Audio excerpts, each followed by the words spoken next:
Soyez les bienvenus, merci de votre fidélité internationale. Nous allons aujourd'hui parler de l'Italie, nous allons parler de l'Europe, nous allons parler des affaires du monde avec notre invité, Enrico Letta. Merci d'être sur le plateau d'International avec RFI et Le Monde, et donc TV5 Monde et le quotidien Le Monde. Nous vous avons convié car l'actualité européenne est en effet importante. Vous avez été parlementaire, vous avez été ministre, vous avez été Premier ministre d'Italie en 2013 et en 2014, avant d'être remplacé, on pourrait dire évincé, par l'actuel Premier ministre, Matteo Renzi. Donc beaucoup de questions à vous poser avec Sophie Malibaud. Nous allons commencer cet entretien peut-être en vous posant une question toute simple. Est-ce que nous recevons aujourd'hui un ancien homme politique, retiré de la politique, puisque j'ai oublié de préciser que vous dirigiez le Collège des Affaires internationales à Sciences Po Paris. Vous avez changé de fonction, ou quand on est politique, quand on l'a été, et qu'on est parti dans les conditions qui sont les vôtres, eh ben on se dit je ne m'interdis rien. J'ai changé de vie parce que je pense qu'aujourd'hui, c'est fini avec les longues carrières politiques de 40 ans dans lesquelles vous passez d'un fauteuil à l'autre.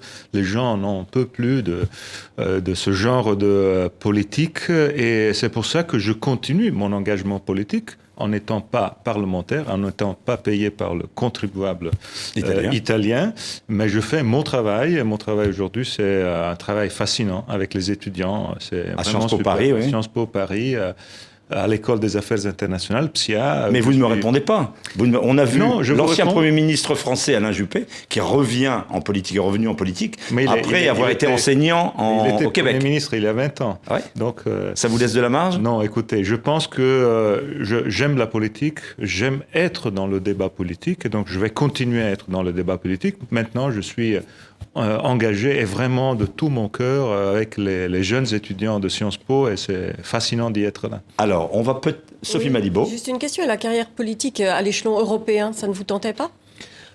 C'est pas une carrière dans laquelle on est candidat à quelque chose. Il faut être choisi. Ça n'a pas été le cas jusqu'à maintenant. Donc je suis vraiment maintenant... Paris, pour moi, ça a été une grande chance. Je suis content d'être ici. En plus... L'École des Affaires internationales de Sciences Po est une école dans laquelle il y a les étudiants de toutes les parties du monde. 70% des étudiants viennent de Chine, Indonésie, des États-Unis, beaucoup d'Italiens qui sont là. Donc, faire mon cours là on a bien compris que et vous diriger un l'école... homme heureux et comblé actuellement. Oui. Alors, nous allons parler de l'Europe avec un climat qui, d'une certaine façon, on va le constater, se détériore. Nous avons choisi l'affaire des migrants pour montrer les difficultés des 28, les difficultés dans leur pays, et peut-être à parler d'une seule voix, notamment en ce qui concerne l'Italie. Je vous propose de revenir donc sur la situation des migrants en Europe, avec bien sûr une image qui a fait le tour du monde. L'image a ému le monde entier. Celle du corps sans vie du petit Aylan, 3 ans, échoué sur une plage turque. C'est une tragédie, mais c'est aussi une interpellation à l'égard de la conscience européenne. Le drame des migrants en Europe a un visage, il est tout à coup mis en lumière. Berlin assouplit ses règles d'accueil et avec la France, appelle à des quotas. Nous devons obéir à des principes de base. Ceux qui ont besoin d'être protégés doivent recevoir notre aide. Nous avons besoin de quotas contraignants au sein de l'Union européenne pour se partager la tâche. C'est le principe de solidarité. Mais au sein des 28, cette générosité fait grincer des dents, notamment en Europe centrale. Jean-Claude Juncker s'insurge. Il n'y a pas assez d'Europe dans cette Union. Et pas assez d'union dans cette Europe. Tenante d'une ligne dure, la Hongrie construit une clôture barbelée à ses frontières serbes et croates, submergée par l'afflux massif de migrants. Les migrants ne sont pas seulement en train de cogner à nos portes, ils les enfoncent. Ils ne sont pas quelques centaines, ni quelques dizaines de milliers, mais des millions à assiéger nos frontières. D'autres pays lui emboîtent le pas, tels la Slovénie, la Macédoine ou encore l'Autriche. L'Europe se morcelle. La libre circulation des personnes est menacée. Même les pays scandinaves se referment.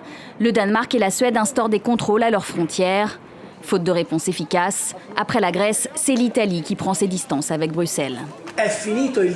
Il est fini le temps où l'Europe donnait des leçons et des devoirs à faire à l'Italie. Isolée, la chancelière allemande tient bon, mais les incidents à Cologne l'obligent à durcir son discours. La nuit du Nouvel An, des femmes sont victimes d'agressions sexuelles, des agressions imputées à des migrants. Émoi et indignation en Allemagne. L'extrême droite est dans la rue. Tentation du repli sur soi, montée des nationalismes. L'Europe est menacée par ces fractures. Des fractures aggravées par le terrorisme et l'absence d'une direction forte. Au point d'Ivoire, la fin du projet européen. De l'autre côté de la Manche, on s'y prépare déjà. 53% des Britanniques se disent prêts à claquer la porte de l'Union. Enrico Letta, nous allons bien sûr parler de la réaction en Italie, de votre successeur. Mais tout d'abord, est-ce que cette affaire des migrants met à mal le projet européen ou est-ce que c'est une des crises qui ont marqué, au fond, l'histoire de cette Union européenne? Non, c'est pas une des crises, c'est la crise. Parce que si Schengen se casse... L'accord de libre circulation. Voilà, Schengen, c'est ne pas avoir les frontières entre nous. Ne pas avoir les frontières entre nous, c'est le plus grand succès de l'Europe, à l'intérieur de l'Europe. Si tout ça se casse, c'est la fin. Je pense que c'est la fin. Et on est très proche de là. Et en plus, j'ajoute que même en termes de grands principes, l'Europe, c'est la fin des murs. L'Europe, c'est les ponts. Si on ferme les ponts et on élève des murs, ça, c'est pas l'Europe. Ça, c'est autre chose. On s'est battu pour avoir finalement la paix entre nous. Et la paix, ça veut dire la solidarité. On a vu deux grands pays européens, la France et l'Allemagne, qui ont demandé de la solidarité pendant les derniers 6 mois. La France, attaquée par le terrorisme terrible de Daesh. Et il faut plus de solidarité vers la France, qui est en première ligne là. L'Allemagne, qui est en première ligne sur les réfugiés. Solidarité vers l'Allemagne, oui. Comme naturellement, l'Italie a demandé solidarité dans le passé. Peut-être elle ne l'a pas reçue autant qu'on aurait dû faire. Mais tout ça pour dire que la solidarité, c'est la clé pour être en Europe. Ce qui ne veut pas dire ouvrir les frontières à tous. Il faut gérer les choses. Mais sans une approche de solidarité, c'est fini avec l'Europe. On l'entendait, le chef de l'exécutif européen, Jean-Claude Juncker, disait il y a un défaut d'Europe, pas assez d'Europe. Il n'y a pas assez d'union de l'Europe, pas assez d'Europe dans l'Union européenne. Vous, quelle est votre analyse? À qui la responsabilité? À qui la faute s'il n'y a pas assez d'Europe?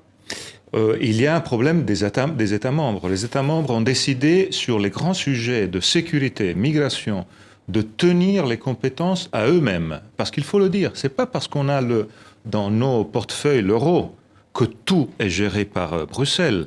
Il y a les grands sujets de la sécurité et des migrations qui sont gérés surtout par les États membres. Et les États membres jouent le jeu du bouc émissaire contre Bruxelles, alors que Bruxelles a beaucoup moins de pouvoir que ce qui est assez étrange. Quand je pense aux attentats du 13 novembre, ils démontrent que sans Europe dans la sécurité, ça ne marche pas. Les terroristes sont passés de la frontière France, Belgique sans problème. Ils ont été contrôlés parce que les frontières étaient là pour la question de l'urgence. Mais ce n'est pas à l'exécutif européen aussi de taper sur la table? Vous estimez que ce sont les gouvernements seulement qui sont... Non, il faut que l'exécutif tape sur la table, mais il faut aussi que les États membres cessent de jouer au bouc émissaire, de dire que quand il y a quelque chose de positif, c'est eux, et tout le reste de négatif, c'est l'Europe. Parce que ça ne marche pas dans des sujets, migration, sécurité, dans lesquels, ça c'est ce que je dis, s'il n'y a pas d'efficacité européenne, on n'a pas de solution.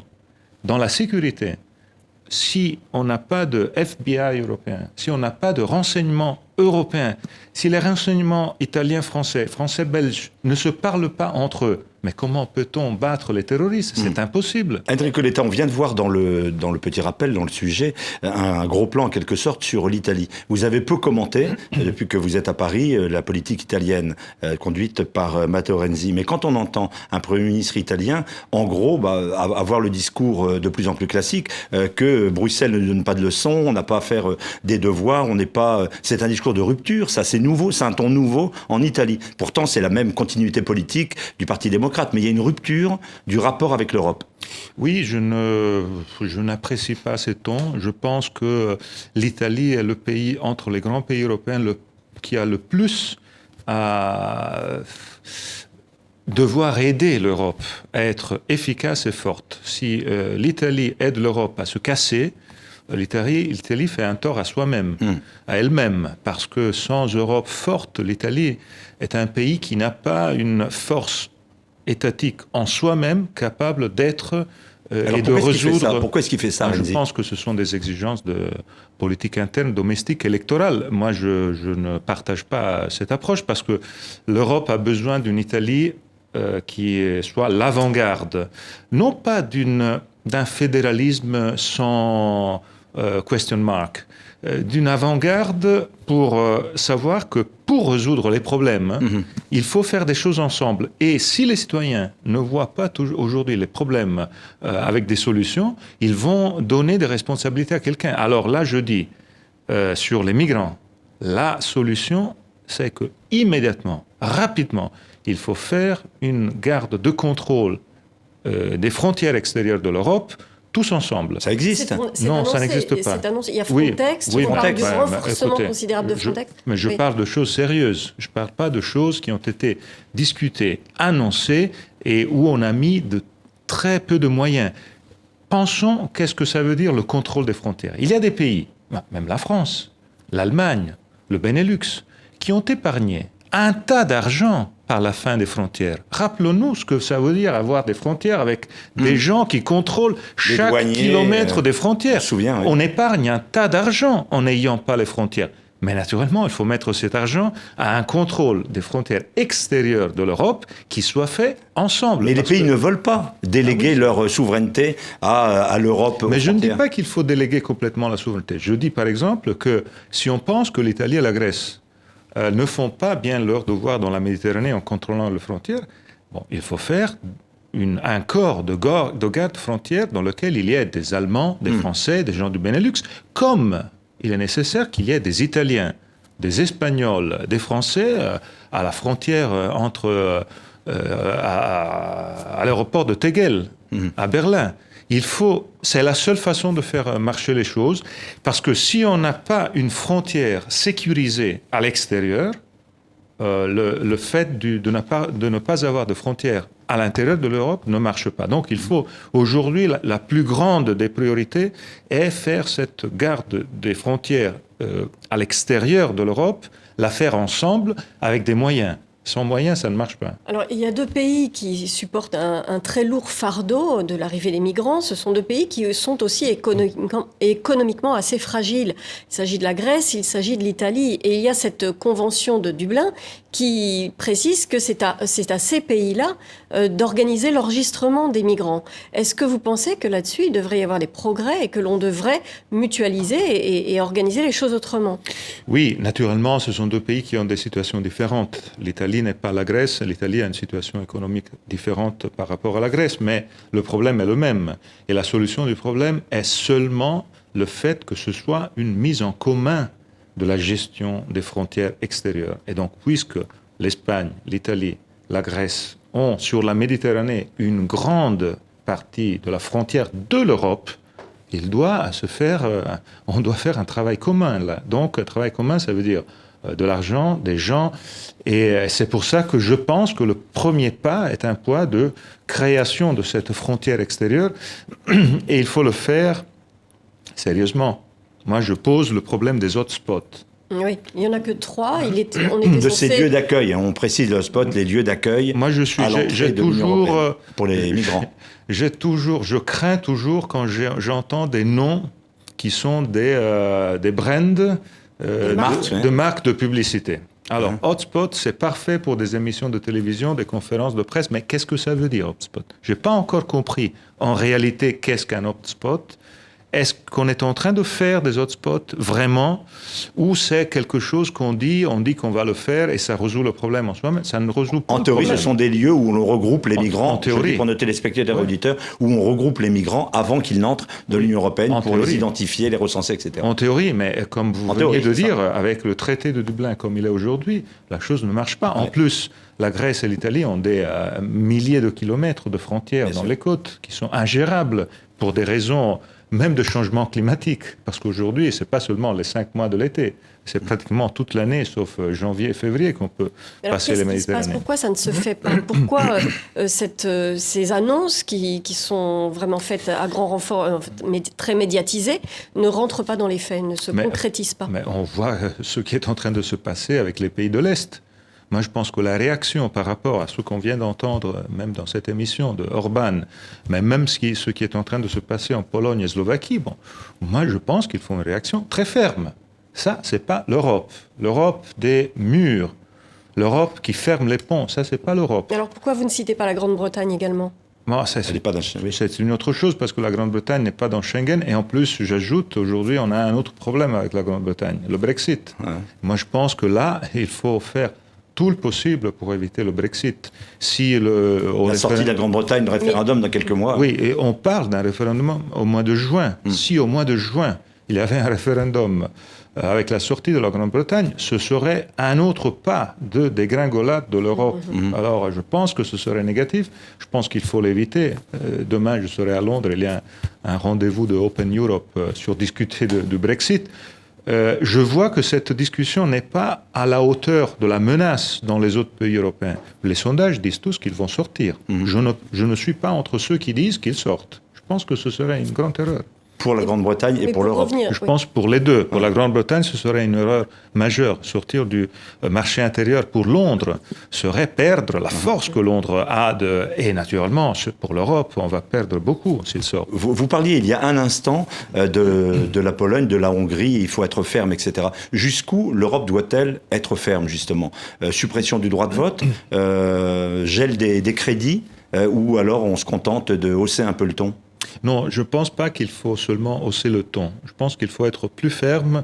Il faut peut-être envisager des pressions politiques et non seulement des pressions formelles. Pression politique, ça veut dire que je vois que Orbán, il est tranquillement dans le PPE, comme Parti populaire européen, qui est la droite, le parti le plus important en Europe. Il est au même niveau que Merkel et les autres. Je pense que, par exemple, commencer par une pression politique là, serait la démonstration qu'on fait sérieusement. Mais je voudrais revenir sur le cas du Royaume-Uni, parce que si la négociation, si on fait tout pour garder le Royaume-Uni dans l'Union, à ce moment-là, comment est-ce qu'on explique aux autres pays, à des pays qui sont dans une situation économique critique, à des pays d'Europe centrale, qu'il faut partager le fardeau et que certains peuvent profiter des avantages économiques de l'Europe et pas de la solidarité. C'est pour ça que je pense que la négociation avec la Grande-Bretagne ne doit pas être une négociation sur des dossiers, en disant on vous donne ça, Tout on prend ça. Non, il faut, when in trouble, go big. Il faut il faut monter de niveau. Et je pense que la seule solution est une grande solution politique qui dit on prend au sérieux le référendum britannique et on dit bon, puisque vous dites que vous ne voulez plus d'intégration et vous voulez un changement dans les traités, on vous dit, nous, les Européens de l'euro, qu'on vous prend au sérieux et on fait l'Europe à deux cercles. Sérieusement et définitivement. Qu'est-ce que ça veut dire ? Ça veut dire qu'on se dit tous qu'on ne veut pas aller dans la même direction. Les Européens de l'euro veulent faire... Une Europe à deux vitesses. Voilà, à deux cercles, je dis, parce que les deux vitesses, ça veut dire qu'on va à deux vitesses différentes, mais dans la même direction. Alors je dis deux cercles, parce que je dis, les Britanniques et peut-être d'autres peuvent être dans cette union, partageant des politiques, le marché intérieur, le commerce extérieur, sans vouloir avoir plus d'intégration. Alors que les pays de l'euro, pour faire marcher l'euro, on fait l'union monétaire, mais on n'a pas complété avec l'union économique. Et sans union économique, l'euro ne va pas marcher. Alors je dis, plus d'intégration sur l'union économique des pays de l'euro et un cercle plus large des 28, et donc de la Grande-Bretagne, et peut-être d'autres. Je pense aujourd'hui la Suède, sûrement, mais qui sait ? Peut-être la Pologne, peut-être la Hongrie, qui disent nous, on partage des politiques, on reste dans les 28, mais le but n'est pas celui d'avoir plus d'intégration. Alors je pense que ça serait une bonne façon de tenir les Britanniques dedans et de faire marcher l'euro. Henri Coletta, on vous retrouve dans une minute sur l'antenne de RFI et sur TV5 Monde. Le temps sur ces deux antennes mondiales de faire un point d'actualité.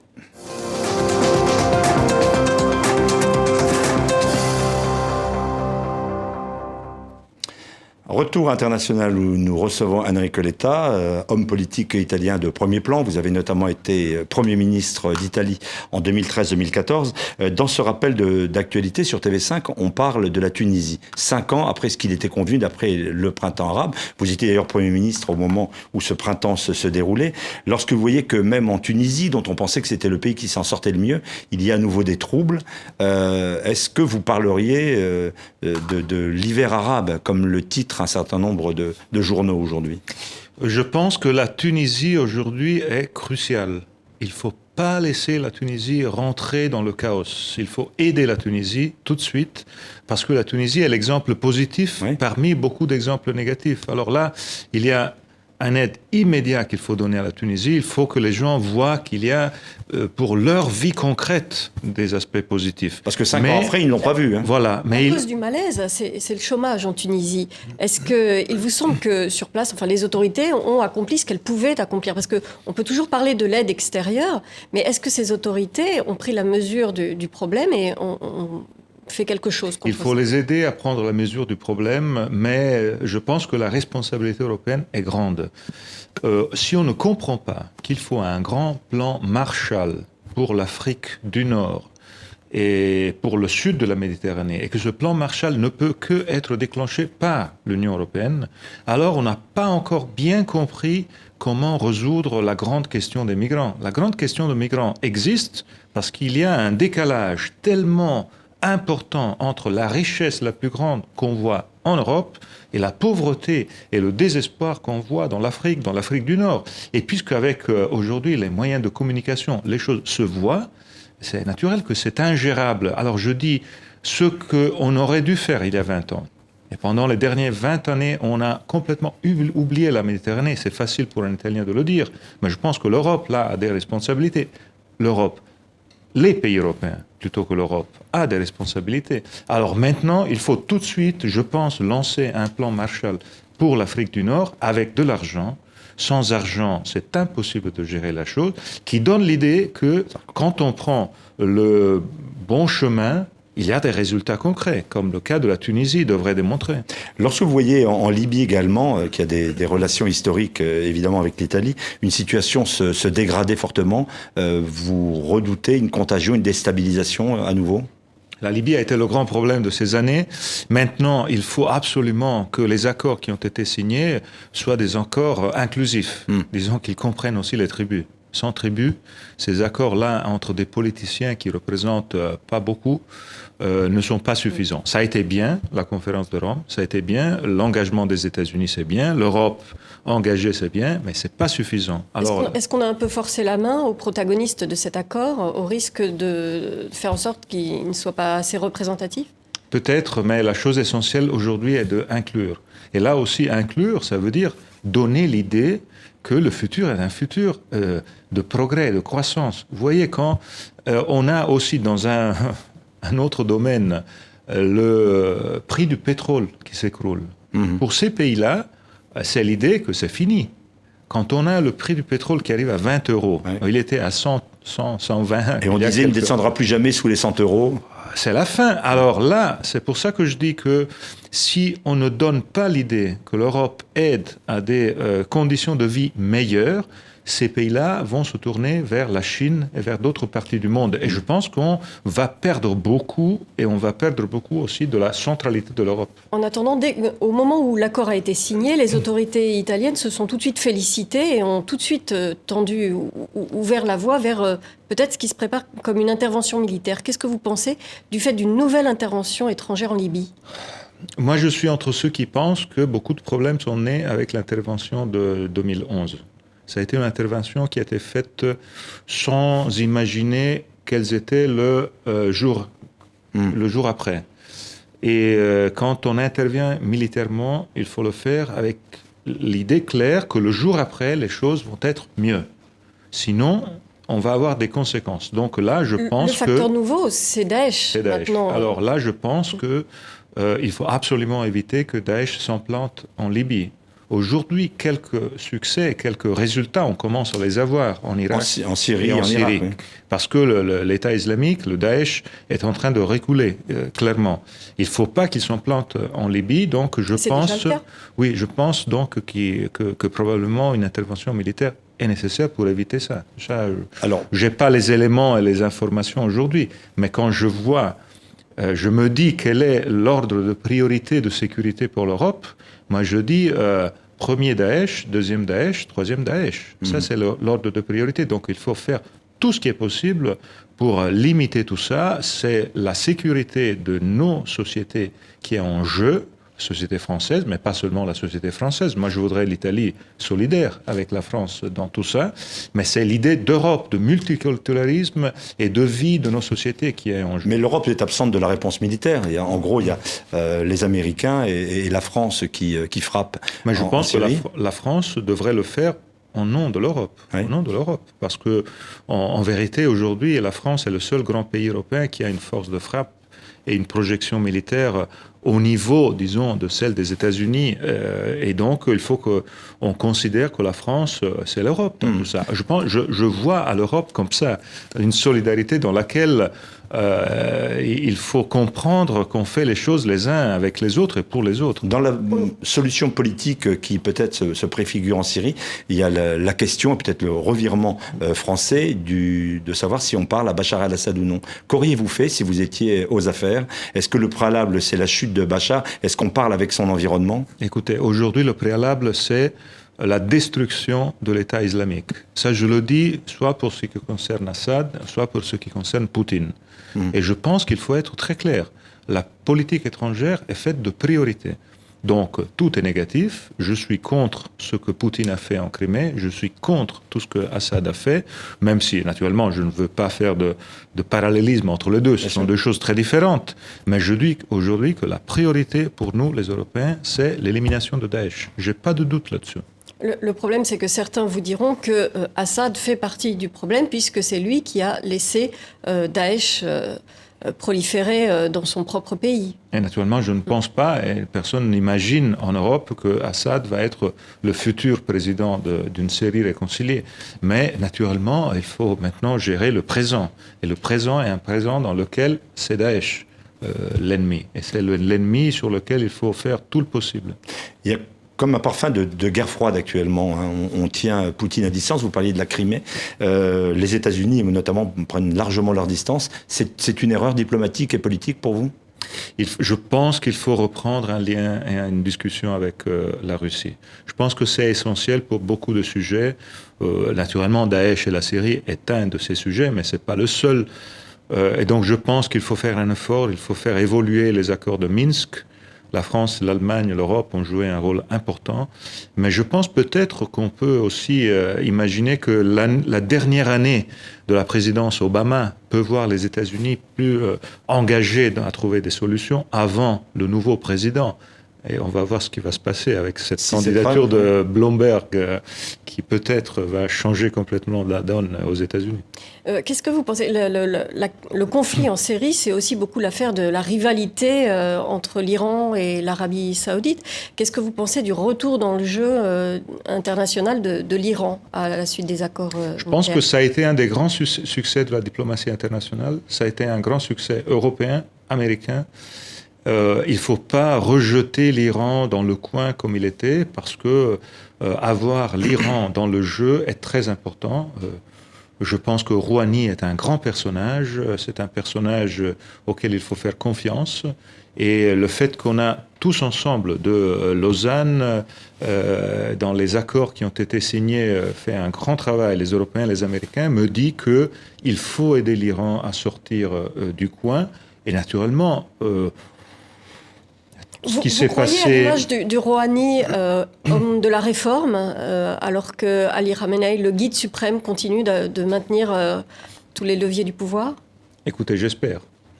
Je suis entre ceux qui pensent qu'il faut aider, espérer. Là, le problème, c'est qu'il faut absolument éviter que ce qui s'est passé en Arabie Saoudite rejette l'Iran dans le coin. Ce serait affreux, serait négatif pour la sécurité de l'Europe. Donc vous pensez que la fermeté des Français dans ce processus a été dommageable ? Je vois que la France est très ouverte à Rouhani. Donc j'espère que ça a été un peu un réflexe du passé. Parce que l'Arabie Saoudite a joué un rôle pendant le mois de décembre, qui est un rôle, je pense, assez critiquable. Mais au fond, est-ce que vous trouvez que la diplomatie française a une colonne vertébrale ou est-ce que finalement on n'est pas toujours à la remorque de la position américaine ? Non. La diplomatie française a démontré avec le succès de la COP21 d'être à l'avant-garde. La grande conférence sur le climat de Paris, oui. Oui, d'être une diplomatie très moderne. Je pense que la COP21 a été un grand succès. Avoir trouvé un accord sur l'environnement, le climate change, c'est un pas en avant sur le multilatéralisme très important. Pourquoi ?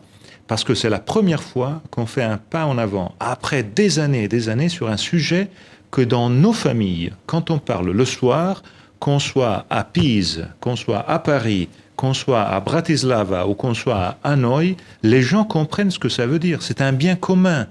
L'environnement, le fait de ne pas avoir le futur de leurs enfants complètement gâché par les dégâts de nos industries et de n'avoir pas géré bien l'environnement. Alors là, c'est la démonstration de ce que le multilatéralisme peut faire. Moi, je suis très intéressé au débat en France sur la souveraineté et le multilatéralisme. Et je ne pense pas que le multilatéral, donc l'Europe, l'ONU, doit être là contre la souveraineté. Le multilatéral est là pour résoudre des problèmes qu'au niveau national, on n'est pas en condition de résoudre. Vous venez même, le climat est un de ceux. Vous venez même d'écrire pour appeler à une réforme du fonctionnement de l'Organisation des Nations Unies. Après le départ prochain, le remplacement de son secrétaire général, vous appelez pas seulement à un changement d'homme, mais à un nouveau rôle de l'ONU. Oui, on a fait ce grand sommet à Sciences Po lundi dernier. Ça a été super. 1000 étudiants de toutes les parties du monde qui ont discuté avec 30 leaders, avec des leaders du gouvernement français, de l'ONU, des leaders des différents pays. Et à la fin, on s'est dit, au mois de juin, juillet, septembre, les grands de la Terre vont décider le successeur de Ban Ki-moon, le nouveau secrétaire général de l'ONU. Alors quel profil ? Il ne faut ni un secrétaire, ni un général. Il faut un leader. Il ne faut pas quelqu'un qui soit seulement un fonctionnaire là pour exécuter la volonté des... Non, je ne sais pas. On pense... aujourd'hui à une femme, premièrement, parce qu'on dit qu'il n'y a jamais une femme là, et s'il y avait une femme compétente et un leadership fort, je pense que ce serait une bonne solution. Mais ce que je dis, c'est qu'il faut voir une montée en puissance du multilatéralisme qui est aujourd'hui sous attaque, parce qu'il faut expliquer, mais il faut le faire aussi à la télévision. Donc vous avez un rôle essentiel. Sur il faut expliquer aux gens... l'ONU est inaudible. L'ONU est inaudible parce que les pays membres de l'ONU disent on fait sans ONU.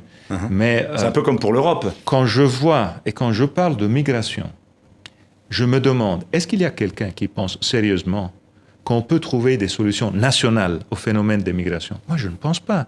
On peut seulement trouver des solutions concordées entre les pays européens et même pas seulement européens. C'est pourtant ce que disent les partis d'extrême droite, notamment, remettant des frontières. Mais pensez-vous que remettre les frontières, c'est la solution? Je ne dis pas cela, mais il y a un accord au niveau des électeurs. Vous voyez les scores... Parce que c'est très facile de dire ça. Je vous raconte cet épisode. J'étais dans un lycée italien. J'ai fait un grand débat dans ce lycée. Des gens très bien, des élèves très bien, entre 16 et 18 ans. Je leur ai demandé combien sont les immigrés en Italie selon vous? Est-ce qu'ils sont 7%, 14%, 20%? Et les étudiants, très bien, ils connaissaient tout. Ils ont levé la main à 20%. Alors qu'en Italie, les immigrés sont le 7% de la population italienne. Il n'y a aucune politique dans laquelle il y a un gap de perception, un décalage de perception entre ce qu'on croit et ce que la réalité. La différence entre 20% et 7% en Italie, ça veut dire 10 millions de gens. C'est énorme le fait qu'on pense qu'il y ait 10 millions d'immigrés de plus de ce qu'ils sont. Alors là, je crois qu'il y a une grande responsabilité du gouvernement. Vous savez, moi, je pense que on ne peut pas laisser le débat sur l'immigration à une polarisation entre deux pôles, Marine Le Pen et Pape François. Ça ne marche pas. Sur les réflexes de peur. Et que dites-vous en France de cette volonté de prolonger encore l'état d'urgence? Est-ce que vous estimez que c'est justifié? Ça je n'ai pas les éléments pour juger, mais là, c'est une autre question. Là, c'est la question de la sécurité. Alors là, je pense que tout état d'urgence et toute discussion sur cela, si elle ne monte pas dans la possibilité de gérer et de créer, par exemple, l'FBI européenne, un service de renseignement européen. Les renseignements en Europe ne se parlent pas entre eux. Alors, c'est pour ça que les terroristes ont eu jeu facile dans le cas du 13 novembre. Donc, il faut tirer les leçons du 13 novembre. Une des leçons est il faut qu'il y ait au niveau européen un coordonnement et que on crée un FBI européen. Il existe un coordinateur. Oui, que nous recevrons la semaine prochaine. Écoutez, on lui posera toutes les questions. Oui, demandez-lui quels sont les moyens avec lesquels il travaille. Nous parlons beaucoup des affaires du monde dans cette émission. C'est d'ailleurs assez normal puisque c'est le titre de cette émission internationale. Peut-être peut-on aussi revenir sur la situation de l'emploi et celle dans votre pays. Je le rappelle, vous étiez Premier ministre. Il y a eu ce qu'on peut appeler dans toutes les formations politiques une forme de trahison, d'évincement. On l'appellera comme on voudra. Aujourd'hui, Matteo Renzi est à la tête donc du gouvernement. Il facilite les licenciements. Vous êtes en théorie de centre-gauche. Est-ce que c'est une politique de droite qui marche pour des hommes de gauche, comme ça pourrait marcher en France quand on parle de Macron? Je sais que c'est un sujet sur lequel en France on est très intéressé parce qu'on l'applique tout de suite au schéma politique français. En vérité, en Italie, on a fait des pas en avant sur le travail. Ces pas en avant ont donné plus de travail de longue durée et moins de précarité, mais ils n'ont pas encore donner une solution générale au problème du chômage. Quand je vois mon pays au 40% du chômage des jeunes, je dis qu'un pays qui, pour des années et des années, a un chômage des jeunes à ce niveau, c'est un pays qui n'a pas de futur. Donc là, il faut percer, et donc il faut des mesures nationales et européennes. Moi, je plaide, par exemple, pour cette mesure que je trouve très intelligente, qui est celle de l'apprentissage Erasmus. L'idée de dire... Grand projet européen qui a 30 ans. Oui. Voilà, mais il faut le faire, parce qu'aujourd'hui, ce sont c'est très peu, des peanuts. Il faut faire un grand projet qui donne la possibilité à 1 million de jeunes, dès qu'ils ont terminé leurs études, de faire 1 an d'apprentissage dans un autre pays européen, apprendre une autre langue, et puis rentrer chez eux avec donc eu la possibilité de travailler tout de suite après avoir terminé leurs études. Coletta, néanmoins, vous ne me répondez pas directement sur la politique menée par votre successeur. Non, vous auriez fait la même? Non, j'ai dit qu'il a fait des choses sur le sujet du travail qui ont été des choses positives, mais maintenant il faut accélérer, parce que sur le sujet du travail, il y a toute une série de choses en Italie qui ne marchent pas. Par exemple, la question où on fait les contrats, au niveau national ou on les fait au niveau local de l'usine, de la fabrique. Alors je pense qu'il faut le faire dans les deux niveaux, et il faut faire un changement de loi là. Ça, c'est le prochain défi. J'espère que le gouvernement... Mais Matteo Renzi fait des réformes et il reste populaire. Écoutez, je pense que le fait d'avoir en Italie un gouvernement qui fait les choses est la chose pour moi la plus importante. Donc moi, je pousse pour que le gouvernement fasse des choses. Je ne pousse pas pour qu'il fasse des choses en jouant le bouc émissaire contre l'Europe. Ça, je pense que ce serait simplement masochisme suicidaire de la part de l'Italie. Faire un pas contre l'Europe pour avoir plus de voix et plus de consensus à l'intérieur. Mais je suis sûr que Renzi ne va pas faire ça. Je pense que ce serait très négatif. La question de l'emploi, elle touche l'Italie, elle touche énormément la France aussi. Et il y avait des promesses aussi encore au niveau européen pour relancer la croissance dans l'Europe, la croissance qui génère des emplois. On en est où? Est-ce que vous trouvez que là-dessus, il y a eu encore beaucoup d'effets d'annonce et pas beaucoup de réalisations? Je trouve qu'en Europe, on est dans une situation dans laquelle on n'a pas suffisante force politique pour gérer plusieurs crises en même temps. Donc on a eu la crise de la Grèce, l'année passée. Crise de l'euro, de la Grèce, oui. Puis on a eu la crise des migrants, et maintenant on ne parle plus de Grèce et de crise de l'euro. Maintenant tout est Schengen, migrants, réfugiés. Et par exemple, on a perdu la discussion sur le plan Juncker. C'était 315 milliards d'euros. C'était une belle idée. On ne sait plus où elle est.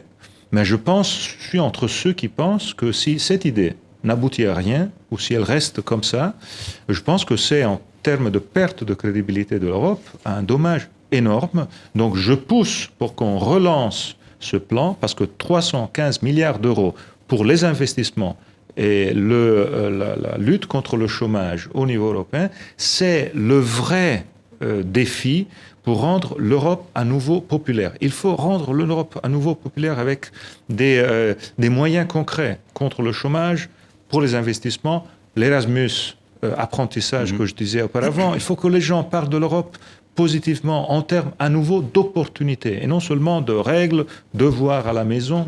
Et tout à l'heure, vous parliez d'une sorte de plan Marshall pour l'Afrique du Nord. Et pourquoi ne pas l'appliquer aussi, cette idée, à l'Europe sur la question de l'emploi qui mine bon nombre de pays? Je pense que faire marcher le plan Juncker des 315 milliards d'euros serait déjà une chose très importante. Mais où on en est? Je pense qu'on est encore au tout début de tout ça.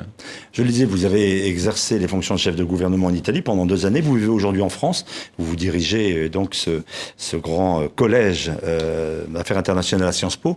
Vous voyez comment le gouvernement français, le chef de l'État français, gère le pays. L'impopularité fait partie du boulot d'un politique, il faut l'accepter? Oui, je pense qu'il faut accepter l'impopularité, il faut accepter tout ça, parce que la politique et la démocratie représentative veut dire que vous avez une période de temps pour faire les choses et vous êtes jugé à la fin de cette période. Il faut que vous ayez la possibilité de faire votre travail et de le faire avec vos idées, avec les idées pour lesquelles vous avez pris. Et quand la popularité reste bloquée, comme c'est le cas pour François Hollande? Bon, je vois et j'ai vu que même sa popularité a fait du haut et du bas, parce que elle redescend régulièrement. La question, il a géré très bien l'après Charlie Hebdo et l'après 13 novembre. Je l'ai beaucoup apprécié quand j'ai vu, parce que j'imagine combien ça doit être difficile de prendre la bonne direction. Quand on n'a pas de résultat sur l'emploi. Naturellement, il faut pousser pour qu'il y en ait. Il faut pousser pour qu'il y en ait. J'ai vu, il y a toute une discussion sur beaucoup de propositions. Il faut que les réformes faites, je pense à la loi Macron, puissent donner des résultats positifs. Il faut pousser là. Ça pourrait être un homme politique italien, Macron? Ah, moi, je l'aime beaucoup. Comment est-ce que vous voyez le système français, la Ve République, cette concentration du pouvoir au sommet de l'État? Je pense que voilà, en Italie, on est en train de discuter de réformes institutionnelles. Le Sénat perd de son pouvoir. Le Sénat perd un peu de pouvoir et on a une loi électorale aujourd'hui nouvelle qui donne tout le pouvoir à qui gagne le ballotage pour la Chambre. Donc c'est un espèce de système français dans lequel vous n'avez pas le président de la République, mais vous avez le Premier ministre, élu pratiquement directement avec un ballotage. Ça devrait éviter l'instabilité politique chronique de l'Italie. Oui, mais je crains que ce système-là soit un système qui, à la fin, ne résout pas les problèmes, parce que, si je vois le problème français, il y a la force des institutions, oui, mais moi, je suis entre ceux qui pensent que avoir, depuis des années, et probablement pour des années encore, je dis une chose que je sais être un peu, difficile, mais je la pense, donc je la dis, un parti comme le Front National qui prend 27, 28, 30% des voix, et qui est même hors du Parlement, ou avec un ou deux parlementaires. Je pense que la démocratie doit être accueillante, doit accueillir en son sein, et dans les institutions de la démocratie, il faut que tous se sentent représentés, jouent leur rôle. En plus, c'est même mieux pour ceux qui pensent que le Front National ne marche pas bien, parce que on doit dire, vous devez être mis à l'épreuve. Quand je vois qu'on cherche à les éliminer complètement, moi je ne partage rien de ce que le Front National dit, comme je ne partageais rien ou beaucoup de choses de ce que le mouvement 5 étoiles dit en Italie ou ce que la Lega Nord dit en Italie. Mais je pense qu'il faut une démocratie qui accueille. Donc l'idée qu'un gagne et il prend tout, ça ne vous va pas du tout. Je n'aime pas beaucoup. Enrico Letta, merci d'être revenu sur le plateau d'International avec Le Monde, avec RFI, TV5 Monde. Vous nous faites la même réponse qu'en début d'émission. La politique, c'est le côté ou peut-être j'aime la politique et j'aime l'engagement politique. Mais je le fais quand je fais ce que je fais à l'école de Sciences Po, des affaires internationales. c'est de la bonne politique, je pense. Merci d'avoir été notre invité. Nous nous retrouvons la semaine prochaine où nous parlerons notamment de la lutte contre le terrorisme au niveau européen dans une autre émission d'International. Merci de votre fidélité.